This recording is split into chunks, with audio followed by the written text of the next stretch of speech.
Are you selling on Amazon and long term आप इसको एक सस्टेनेबल बिजनेस बनाना चाहते हो? सिर्फ आप you are not running behind acquiring the new customers, आप न्यू कस्टमर्स के पीछे बार बार नहीं भागना चाहते हो and actually want a high repeat rate कि कस्टमर बार बार खुद से आए, because we all need to understand that a business on Amazon, Flipkart, online या अपनी खुद की वेबसाइट पे it's a very high burning business. हम उतर तो जाते हैं लेकिन ये बहुत सारे ब्रांड्स के लिए सस्टेनेबल नहीं होता। कुछ थोड़ी बहुत 2-4-5 स्टोरीज आती हैं where few brands got acquired, but लेकिन वो स्टोरीज बहुत कम है and starting today and then getting acquired tomorrow बिल्कुल हो सकता है, the very best to everyone. But I just wanted to suggest कुछ metrics हैं after working with I would say a lot of brands, 100+ brands in the last 7 years, being an ex-Amazon and after working across 30+ subcategories, ये कुछ metrics हैं जिस पे अगर आपने ध्यान दिया and I think आपका business will do pretty well on Amazon. First is your CTR, which is your click-through rate. ये बहुत इंपॉर्टेंट है एक्चुअल में समझना कि सेल्स बहुत बाद में आएंगी। What we need to understand कि यार क्लिक्स मेरे लिस्टिंग पे क्लिक नहीं आ रही, कितने सारे customers are coming on to my listings, तो ये समझना बहुत ज़रूरी है। And this is not about your listing page, this is actually about your search page कि यार सर्च पेज पे मेरी लिस्टिंग कितनी क्लिकेबल है। एंड दिस मीन्स कि मेरा टाइटल, माई फर्स्ट इमेज, मेरी प्राइसिंग, मेरा डिलीवरी रेट, मेरी review rating, deal tag, because we all need to understand कि कस्टमर एक सर्च करता है keyword which is face wash for men, वहाँ पे सर्च पेज पे उसको बहुत सारे ब्रांड्स, बहुत सारी लिस्टिंग्स ओपन होती है, तो वो आपकी लिस्टिंग क्यों ओपन करेगा? You need to check, compare yourself with the other brands as well. Second, जो कि एक बहुत इंपॉर्टेंट चीज आती है, which is conversion rate. Clicks आ गए, कस्टमर्स आ गए लिस्टिंग्स पे, but they are not getting converted, वो कन्वर्ट नहीं हो रहे हैं, then I think Amazon will never rank you even organically as well. आपकी जो बेस्ट सेलिंग रैंक है वो कभी बेटर नहीं होगी। तो कन्वर्जन्स बेटर करने के लिए आपकी प्राइसिंग इफेक्टिव होनी चाहिए, unless and until if you are not a premium brand. अगर आप प्रीमियम हो तो आपकी लिस्टिंग सुपर प्रीमियम लगनी चाहिए।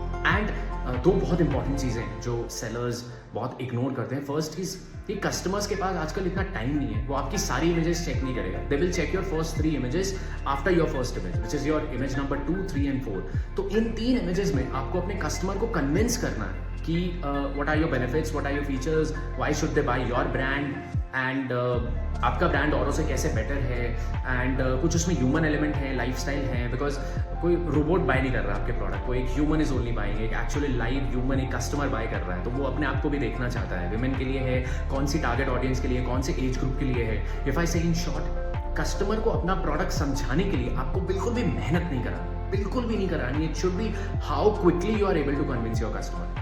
अनदर थिंग कि आपके रिव्यू रेटिंग्स में जाके कस्टमर्स रीड करते हैं, आपके टॉप रिव्यूज़ पढ़ते हैं और आपके मोस्ट रिसेंट रिव्यूज़ भी पढ़ते हैं। So it is very important कि अगर आपकी रेटिंग 4.5, 4.7 है तो आपके रिसेंट में भी रिव्यूज़ पॉजिटिव है। अगर कोई प्रोडक्ट नवंबर में खरीद रहा है, वो अप्रैल में का रिव्यू नहीं रीड करना चाहता, they want to read the review which is of the current ones. तो ये बात हो गई रिव्यू रेटिंग की। Next is very important is your average order value. I think बहुत मुश्किल है अब एक बहुत एफोर्डेबल 200-300 रुपए के प्रोडक्ट पे आज स्टार्ट करना और फ्यूचर में सस्टेन करना, बिकॉज उसके मल्टीपल रीजंस हैं। Very high cost of first customer acquisition, cost per click, huge competition, impressions, high impression rate with the likes of even quick commerce as well. तो it is very important कि आप कोई एक ऐसी category pick करो जहाँ पे average order value थोड़ी हाई है, because cost per click and all are being decided more by these platform. चाहे मैं कॉस्ट पर क्लिक की बात करूँ, चाहे मैं CPM की बात करूँ, which is cost per 1000 impressions, तो विच इज़ वेरी इंपॉर्टेंट आप अपनी एक एवरेज ऑर्डर वैल्यू पे काम करो। सी कि मैं कौन सी, अगर आप स्टार्ट करने वाले हो तो सी कि आप कौन सी कैटेगरी में जा सकते हो जहाँ पे एटलीस्ट 500 से 1000 या फिर 1000 से 1500 के बीच में मैं अपना वहाँ पे ब्रांड बना सकता हूँ। That is very important. Another thing is COGS. I think that is again on the operational end कि आपकी जो COGS है वो 25-30% से ऊपर नहीं होनी चाहिए। Another thing is again high repeat rate कि कस्टमर आपका प्रोडक्ट परचेज कर रहा है तो वो वापस आ रहा है कि नहीं आ रहा है। आपको अपने फ्रेंड्स एंड फैमिली से पूछना चाहिए जब आपने रिसेंटली स्टार्ट किया, will they buy your product, will they refer your product to others, and will they come back again और not, because conversion rate, average order value, repeat rate, अब always and always आप याद रखना, ये 3 सबसे important parameters हैं which are being confirmed and told by Mr. Arindam Paul as well, who is the author of Zero to Scale and the founder of even Atomberg as well. So these are very, and of course the metrics like ROAS, TACOs and all, but these are also directly proportional to metrics like CTR, CPC, conversion rate. मुझे video इसलिए बनाना पड़ा because बहुत सारे brands are too very keen on ROAS and all, CTR, CPC, conversion rate, and cost of first customer acquisition, high repeat rate, average order value, इस पर हम बिल्कुल भी ध्यान नहीं दे रहे हैं. बाकी मैं ऐसी वीडियोस और भी बनाता रहूँगा and I am sure you really like this video. थोड़ा सा वीडियो बड़ा था, so make sure that you like, share, save and even comment as well. I will see you in the next video. Thank you.